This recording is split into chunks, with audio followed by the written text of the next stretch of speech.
Texas is going on hour 70 in the dark, and patience is running thin. All the hotels, motels are full. The ones around here don't have electricity, so what the heck are we going to go over there for? 3 million people wrapping up day 3 without power, many without running water. It is a system-wide failure across the state. Texans and their elected officials demanding answers from ERCOT, the energy agency that controls the state's power grid. We deserve answers about why they did not have backup power. Governor Greg Abbott launching an investigation into the agency, blaming ERCOT officials for being unprepared, withholding crucial information, and keeping Texans in the dark, even threatening a major overhaul of top leadership. We are going to have to restructure ERCOT as it currently exists to make sure that situations like this never occur again. In a Wednesday morning press conference, ERCOT's CEO defending his agency's decision to initiate the rolling outages early Monday. If we had waited and not done outages, not reduced demand to reflect what was going on the overall system,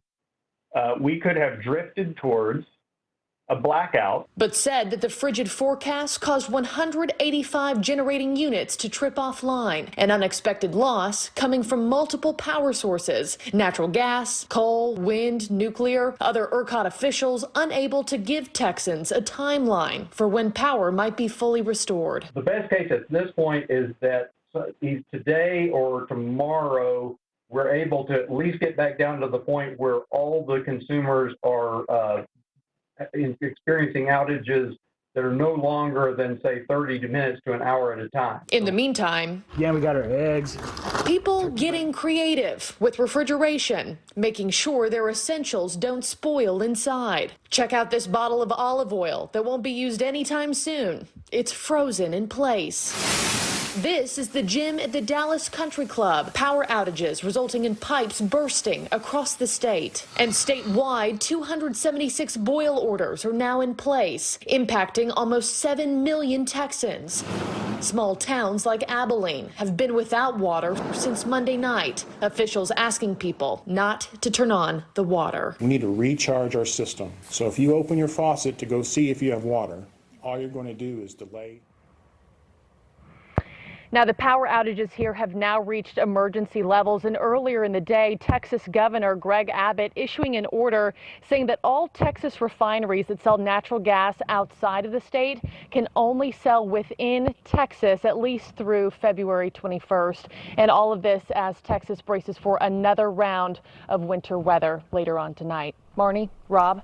Oh, just tough to see any relief for so many folks, Marky, tonight. And we've seen those images all day today of grocery store lines and empty shelves at the markets. What are you seeing in terms of people stocking up, shortages in the supplies?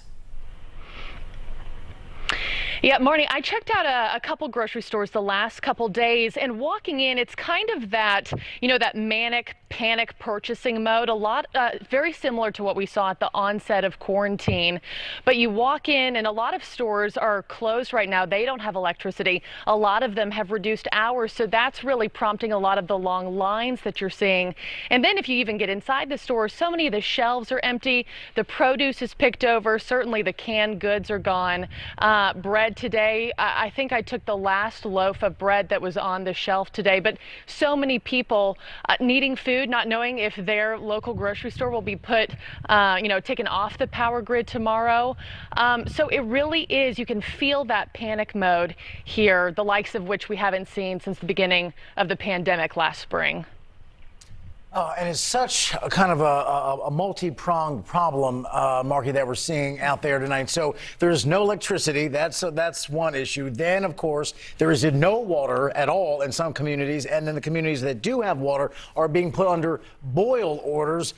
So it's just a mess. Talk a little bit about the kind of the ripple effect issues as well. Rob, you're totally right. The domino effect here is just detrimental for people across the state. And the number from my story that you just watched, actually an update to that, to when we crafted that this afternoon, now it's almost 12 million Texans that are impacted by some sort of water service disruption or another. We're talking about 141 Texas counties who have been asked to either boil their water or stop using it. Don't turn on your faucet. And if you think about it, all week long we have been dripping our faucets to make sure that our pipes don't freeze. Well, now we've used so much water doing that a lot of Texas cities are saying, hey, we need to cut down on that. Now water may not be safe to drink. So for drinking it, brushing your teeth, cooking with it, they're now asking for you to boil it. First, they're saying showering is fine.